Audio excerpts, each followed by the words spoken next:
今日要同大家講一個非常之緊要嘅消息啊，甚至乎可以話係一個震撼嘅優惠啦，就係今日嘅晏晝嘅時間啦，Nikon 香港咧就公布咗喺嚟緊嘅5月1號，如果你有一啲嘅產品要去攞去維修嘅話咧，咁如果嗰件產品係平行進口嘅，即係我哋俗語講話嘅水貨啦，咁佢哋就會收取一個一次性嘅行政費啊。咁如果係 DX 嘅相機或者係鏡頭啦，咁就會收3000蚊。如果係 FX 啊，即係 full frame 嘅相機鏡頭咧，更加只係需要俾5000蚊呢一個嘅行政費啫。咁就可以咧，即係當翻佢係一件嘅行貨咁樣嚟到去做維修啦。咁當然頭先所講嘅嗰個行政費咧，應該就係冇包過檢查費啦，又或者係嗰個嘅零件再加埋個人工嘅。咁但係呢個優惠咧真係非常之正嘅。點解咧？就係因為當你買咗一件水貨翻嚟咧，而家咧只需要俾5000蚊咧，就已經可以係接受到一個好似原裝嘅一個洗禮嘅過程咁樣，將你件水貨啊突然間就變翻一件行貨咁樣嚟到看待啊！所以呢一個機會咧係真係好難得嘅，因為有啲廠商咧直頭會講到明咧就係唔整任何嘅水貨嘅，咁所以Nikon今次咧真係可以話非常之咁有良心啦，同埋就係咧俾一個機會咧一啲買過水貨嘅朋友咧，就好似有一個改過自身嘅機會咁樣啊，咁就好似我上邊呢條片咁樣啦。即係我而家睇翻咧，都覺得係有少少嘅內疚感啊！咁啊，如果真係可以用翻之前嗰個差價嚟到去計翻咧，即係我都有機會係可以俾到4次嘅行政費嚟到去整嘢嘅。咁講到整嘢咧，我哋自己圍內嘅朋友都有啲經歷嘅。咁好似六尺龍友咁啦，佢之前有一支行貨嘅 Nikon Z58mm 0.95嘅呢支好高級嘅鏡頭啦。咁但係就好可惜啦，因為一次嘅單車意外咧，佢就跌爛咗啊！咁然之後呢一支行貨嘅鏡頭啦，拎咗去香港嘅 CS 去整啦，咁都收咗個叫做好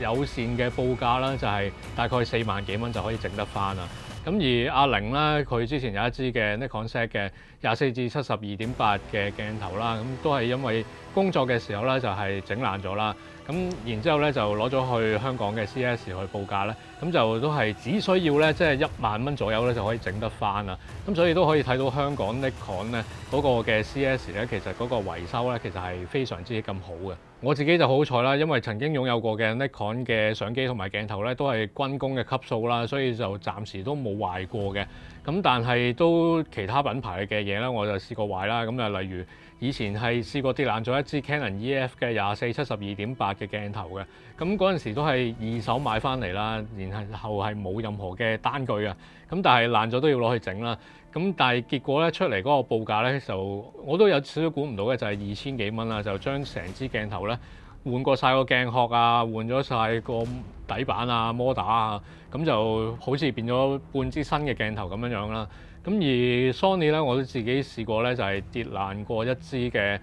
70-282.8嘅第一代啊。咁其實都係唔係一個好高嘅高度嘅啫，咁就係跌咗落地下之後咧，個防震就似乎係壞咗啦，咁就攞翻去原廠去整啦。咁其實咧最初嗰個嘅報價咧都見到嚇死人嘅，係就係講緊話要整2萬蚊嘅。咁但係因為嗰陣時我就未過保養期啦，咁就結果咧其實淨係俾咗個檢查費，好似大概700蚊左右咧，就已經可以整得翻支鏡頭啦。咁另外一次咧都係 Sony 嘅機嚟㗎，咁嗰陣時咧就係啱啱出 FS5嘅年代啦。嗰部機咧我都係攞咗去開工頭嗰幾日啫，但係就有助手咧就將支 Magic Arm 咧上落部機嘅時候咧上得太實啦，咁跟住喺一個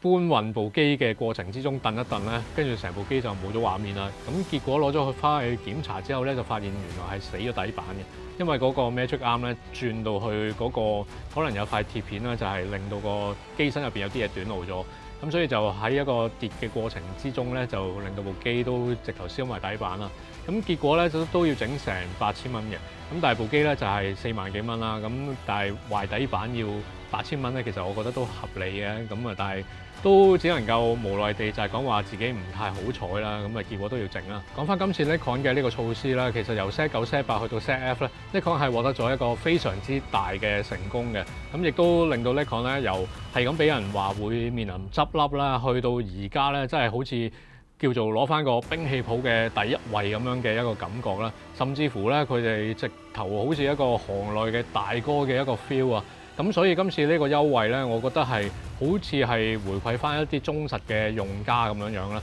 亦都俾一啲咧可能係之前唔係太覺意咧買咗水貨嘅朋友咧，就喺個比較平嘅價錢咧，即係3000蚊或者5000蚊咁樣咧，就可以令到自己嗰件嘅產品咧變翻一個好似行貨咁樣嘅看待啊！咁所以其實係極度難得嘅。講到尾咧，即係要翻上國內嚟到買呢一類嘅水貨，又或者係叫做國行啦。總之就唔係香港嘅行貨啦。如果你再貪圖呢一個國行嘅3年嘅保養啊，同埋就係即係你要搭咁耐車先翻上去買嘅話咧，其實嗰個嘅差價咧，真係未必可以叫做補貼到啦。即係又或者係即係有少少費事啦。咁所以我就覺得今次Nikon香港嘅呢個震撼嘅優惠咧，其實係非常之咁優待一啲嘅用家嘅，令到一啲本身買咗水貨嘅用家咧，真係可以叫做補翻5000蚊，令到嗰件嘢咧就變翻一個行貨咁樣嚟到去看待咧，其實係非常非常之咁有誠意。我覺得如果係真係一個忠實嘅Nikon用家咧，